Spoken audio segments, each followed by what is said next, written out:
Hey guys, how's it going? Hope you're doing well. My name is Crown, and today I'm going to read you some very interesting stories that I hope that you're gonna love. And now, without further ado, let's go!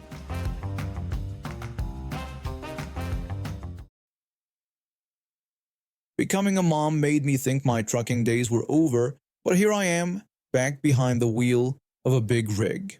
For 7 years before my daughter was born, trucking had been my whole life. The open road, the independence, the sense of purpose, it was all I knew. But when I got pregnant, I chose to step away. Those first couple of years with my little girl were precious, but as any single parent knows, bills don't pay themselves. By the time my daughter turned 2, I knew I had to get back on the road. My parents agreed to help with childcare, and I started looking for trucking companies. That's when reality hit. A 2-year gap in driving experience might as well have been 20. Most companies wouldn't even look at my application. Finally, one of the biggest carriers in the country agreed to take me on. I should have known better. The red flags started appearing during orientation. They had these fancy dual-facing cameras installed in all their trucks, which wasn't unusual in itself. What was unusual was the placement, right up where the sun visor would normally go. When I asked about it, the trainer just shrugged it off. My first week on the road, I learned exactly why this was a problem. The dispatch team kept messaging me about blocking the camera whenever I lowered my visor. I tried explaining that the sun was directly in my eyes, but they just repeated that it was a recordable offense and demanded I raise the visor immediately. When I told them I couldn't see the road, they simply insisted that the camera must remain unobstructed at all times. This back and forth happened almost daily. Every sunrise, every sunset, it was the same battle. I tried reasoning with them. I asked the safety team if we could move the camera somewhere else, but they flatly refused. When I asked what I was supposed to do when the sun was blinding me, they just robotically repeated that I shouldn't block the camera. I explained how dangerous it was, but they kept parroting back that the camera must remain unobstructed. It was like talking to a brick wall. Then came the threats. The safety team lead warned me that one more violation would result in them remotely shutting down my truck and having police escort me out. When I asked if they were seriously telling me to choose between being blinded or losing my job, they just repeated it was my final warning. So I got creative. Every morning and evening I'd find safe places to park when the sun was at its worst. My dispatcher, who was actually a decent human being, noticed the pattern and asked about my loads running late. I explained that I had to stop when the sun was bad, because I couldn't block their precious camera, but also wouldn't risk causing an accident. He tried his best to work around it, adjusting schedules to accommodate my safety stops. But after 5 months, corporate had enough. The day they fired me, the safety director suggested I should find work that better suited a woman and warned that no reputable company would hire me after this. I walked out of there with my head high, even though inside I was terrified. I had a daughter to support, and they just threatened to end my career. But here's where it gets good. 2 years later, I'm driving for a company that actually cares about driver safety. They installed their cameras in sensible locations, and get this, they trust their driver's judgment. Last winter, we had this massive storm that lasted 2 days. While I was safely delivering my load, I passed 4 trucks from my old company scattered across Interstate 29 like discarded toys. 1 in a ditch, 3 in the median. As I drove past each one, I couldn't help but wonder if their cameras had a nice clear view of their accidents. My truck never missed a day of service. Their safety director, who told me I'd never work again, turns out he got fired 6 months after I left. Apparently, their accident rates had skyrocketed that year. Something about drivers being distracted by trying to dodge sun glare while keeping their cameras unblocked. These days, when I'm making my runs and see one of their trucks, I just smile and adjust my perfectly positioned sun visor. My daughter is now 5 and she thinks her mom's the coolest truck driver ever. And you know what? She's right. Sharing this story was something I never imagined I'd do, but what happened that night in the emergency room still makes my blood boil. My father had been battling stage 4 lung cancer for 8 months, and we knew our time with him was limited. Despite the terminal diagnosis, he fought hard, staying positive for our family, especially for my mother, who barely left his side for a moment since his diagnosis. That evening, his condition took a sharp turn for the worse. His breathing became severely labored, and he was experiencing intense chest pain. My mother called me in panic, and I rushed to their house. One look at my father, and I knew we needed to get him to the hospital immediately. We arrived at the emergency room around 8 p.m. The staff quickly assessed his situation and got him settled in one of the emergency bays. The doctor had just finished examining him and ordered some pain medication to help make him more comfortable when everything went sideways. This nurse burst into the room, practically dragging a teenage boy by his arm, with a woman who I assumed was his mother following closely behind. The nurse immediately demanded that we clear the bay, stating that her nephew needed urgent attention. When I protested, pointing out that my father was receiving treatment, she coldly replied that since my father had terminal cancer, there was nothing more they could do for him, and her nephew needed the space more. I was shocked. I looked at the boy who was holding his arm and didn't seem to be in any severe distress. His mother quietly mentioned that their doctor had told them to wait in the waiting area, but the nurse dismissed this.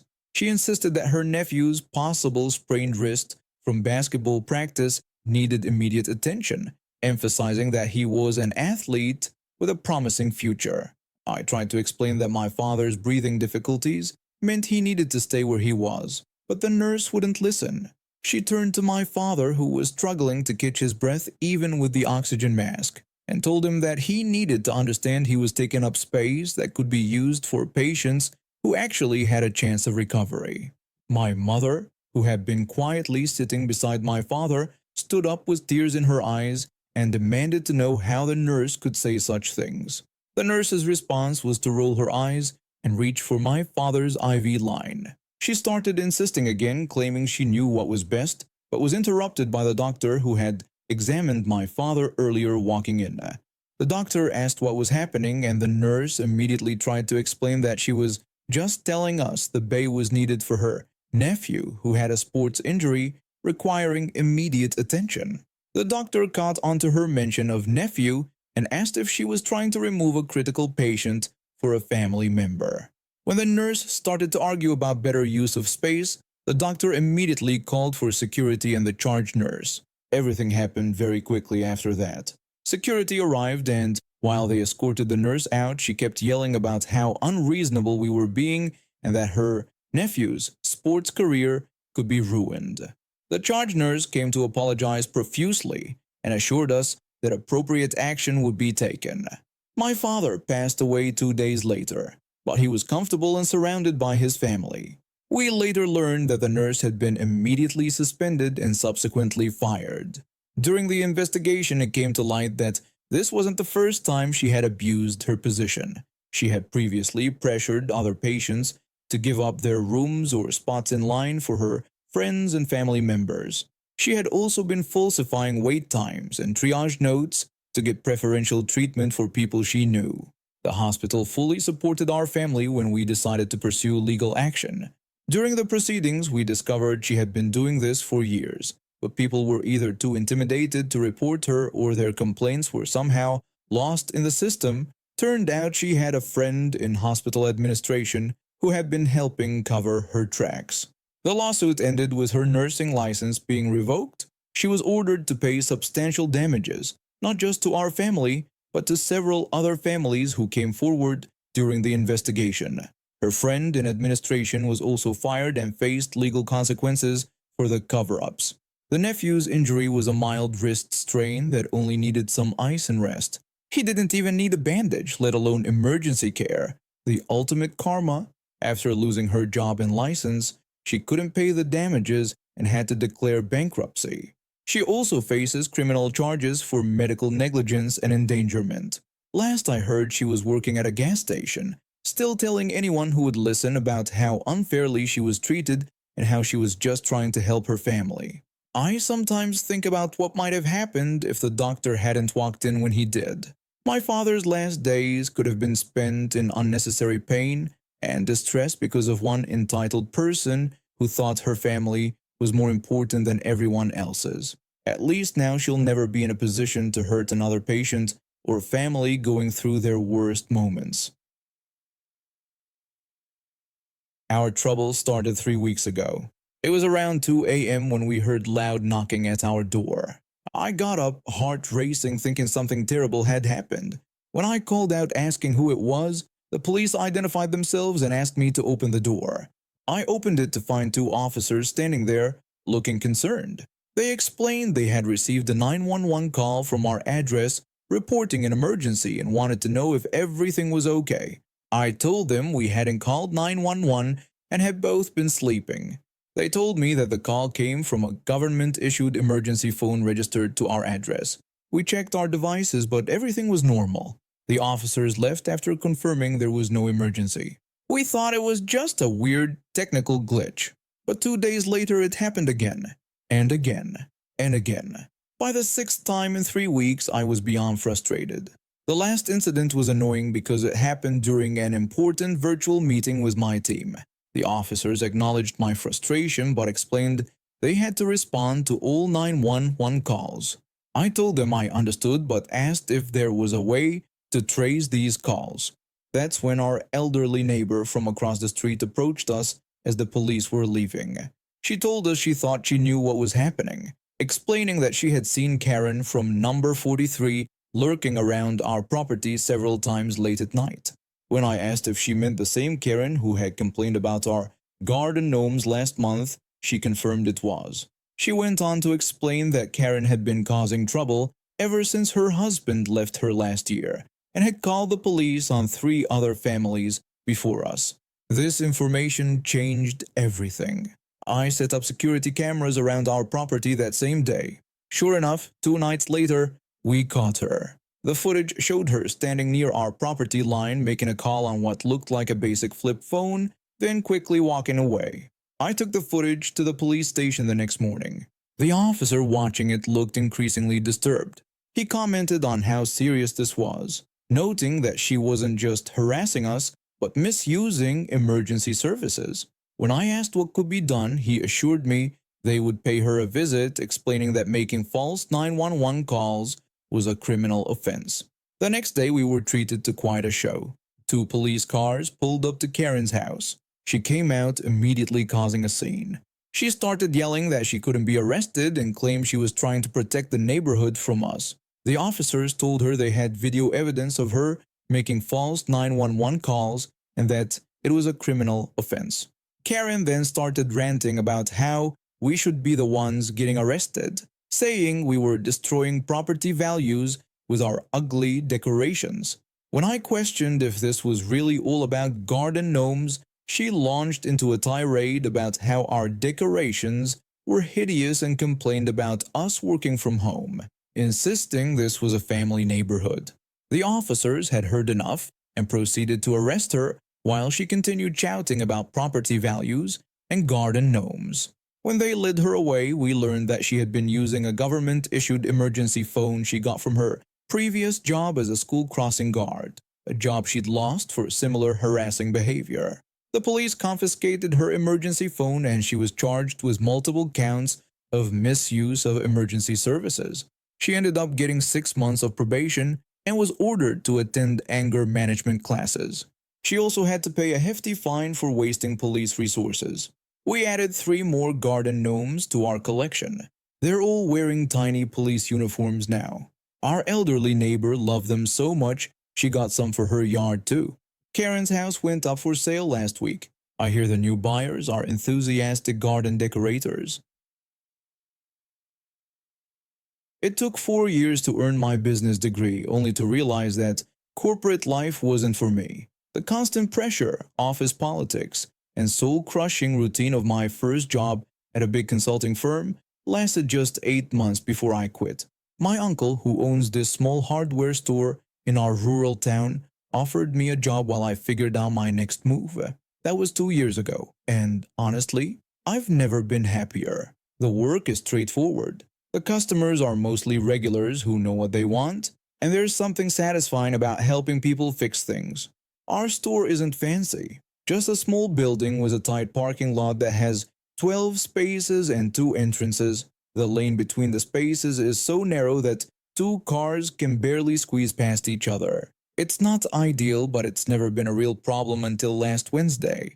The day started normally enough. Our first customer was this guy who owns the local pizza place. He came in for some basic supplies. Screws, wood glue, the usual stuff. When he was leaving, I heard this horrible grinding noise from the parking lot, followed by a loud crash. I asked my co-worker what that noise was, and they agreed it sounded like trouble. We rushed outside to find the pizza guy's car with its front wheel completely sideways, the front end sitting on the ground. The car was blocking the narrow lane, effectively cutting off access to half the parking lot. The pizza guy immediately started apologizing, explaining that his wheel joint had just given out. I assured him it was fine and asked if he was okay. He said he was fine, just embarrassed, and mentioned he would call some friends to help. Within minutes, people started pulling into the lot, realizing they couldn't get through and leaving. Some weren't too happy about it. Then a woman in an expensive SUV pulled up. She started complaining immediately about needing to park. I tried to explain that we were dealing with an emergency situation, but she wouldn't listen. She went on about how much money she spends at our store and demanded we move the car immediately. The pizza guy tried to explain that he was working on getting it fixed and had friends coming to help, but she just got more agitated. She threatened to call the police, and when my co-worker tried to explain that it was just a mechanical failure, she called us all incompetent. She finally stormed off in her SUV, tires screeching. Meanwhile, the pizza guy's friends started showing up. A mechanic, a guy with a truck and some tools, and another with a portable jack. My co-worker and I helped out where we could, mostly holding tools and providing moral support.